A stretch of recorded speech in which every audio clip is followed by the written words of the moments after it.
جھانکا تو گلناز تیزی سے گھر کی صفائی کر رہی تھی۔ پھر وہ جلدی سے باہر آئی اور اس کے پیڑ کی لکڑی کاٹنے لگی۔ وہ حیران تھی آخر اس میں اتنی طاقت کہاں سے آ گئی۔ اب وہ اس کے پیچھے ہاتھ دھو کر پڑ چکی تھی۔ ایک رات سب سوئے ہوئے تھے، بڑی بہن جاگ رہی تھی۔ وہ جانتی تھی گلناز صبح کے ٹائم اٹھ کر نماز پڑھتی ہے۔ گلناز اٹھی اور وضو کیا، نماز پڑھی، پھر قرآن پاک کی تلاوت کرنے لگی۔ پھر کافی دیر بعد اس نے ایک تھیلی سے انگوٹھی نکالی اور اپنے دائیں ہاتھ میں ڈال لی۔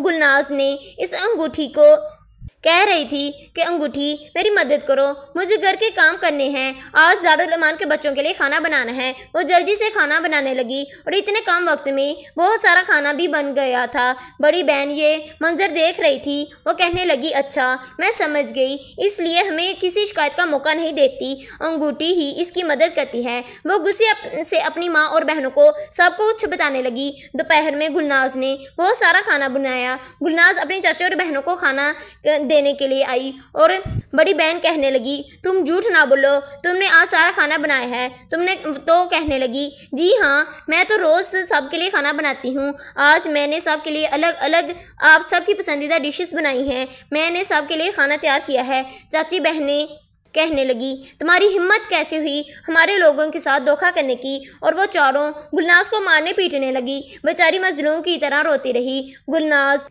روتی روتی کہتی میں آپ لوگوں کو خوش کرنے کی بہت کوشش کرتی ہوں، آپ لوگ میرے سے کیوں خوش نہیں ہوتی۔ اس کی تینوں بہنیں اور اس کی چچی کہنے لگی وہ انگوٹھی کہاں ہے، اور اس کی چچی نے اس اتنا ظلم کیا اور اس ظلم کرنے کے بعد اس کو ایک روم میں بند کر دیا۔ اسے ایک کمرے میں بند کرنے کے بعد گلناز اللہ پاک کے سامنے رونے لگی کہ میں اپنی چاچی کو اتنا خوش کرتی ہوں پھر وہ میرے سے خوش نہیں ہوتی۔ گلناز کی ایک بہن بولی کہ ادھر پاس ہی ایک جادوگر رہتا ہے، ہمیں اس کے پاس جانا چاہیے۔ وہ سب اگلے دن گلناز کی تینوں بہنیں اور چچی اس جادوگر کے پاس گئی اور اس سے کہنے لگی اور اس کو سارا واقعہ سنایا اور کہنے لگی حقیقت بتا دو، آخر انگوٹھی کہاں سے آئی ہے، اس لڑکی کے پاس کیسے ہے۔ جادوگر نے انہیں بولا کہ آپ لوگ صبح کو آنا۔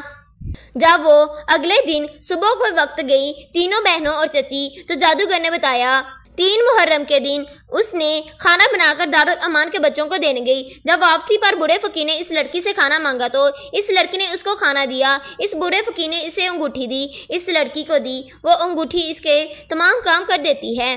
تو چچی نے بولا وہ اب بوڑھا فقیر کہاں ہے؟ تو جادوگر نے بولا وہ دریا کے کنارے ہیں۔ جادوگر نے کہا آپ کو ہمت سے کام لینا ہوگا، آپ لوگ گلناز کے ساتھ اپنا رویہ بدل لیں، آپ گلناز کے ساتھ پیار محبت سے پیش آئیں۔ بڑی بہن کہنے لگی نہیں، میں اس سے بہت نفرت کرتی ہوں، ہم سب لوگ اس سے بہت نفرت کرتے ہیں، ہم اس سے پیار نہیں کر سکتے۔ پھر ان لوگوں نے ہمت سے کام لیا اور گلناز کے سامنے جا کر گڑ گڑا کر پیروں میں رو کر معافی مانگنے لگی۔ گلناز کو کہنے لگی آج ہم جب باہر گئیں تو ہمیں ایک برا فقیر ملا تھا، اس نے بولا یتیموں کے ساتھ ایسا نہیں کرتے، تو یتیموں کا حق ہمیں نہیں چھیننا چاہیے۔ تو اس کی بہنوں نے سب نے دکھاوے کی گڑ گڑا کر معافی مانگ لی۔ گلناز بہت معصوم تھی، وہ ان کی باتوں میں آ گئی۔ وہ سب بہنیں گلناز سے بہت زیادہ پیار کرنے لگی، اس کی چچی بھی۔ 7 محرم کا دن تھا، پھر ان سب بہنوں نے مل کر دارالعلوم کے بچوں کو، یتیم بچوں کو کھانا کھلایا، گلناز کے ساتھ مدد کی۔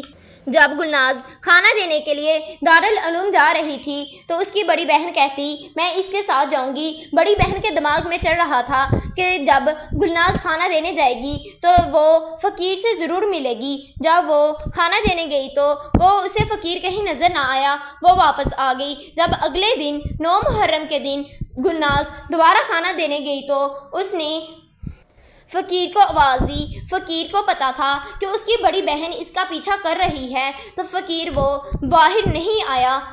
جب کہ گلناز دریا کے کنارے کھڑی آوازیں دے رہی تھی، اس کی بہن کو غصہ آ رہا تھا کہ فقیر باہر کیوں نہیں آ رہا۔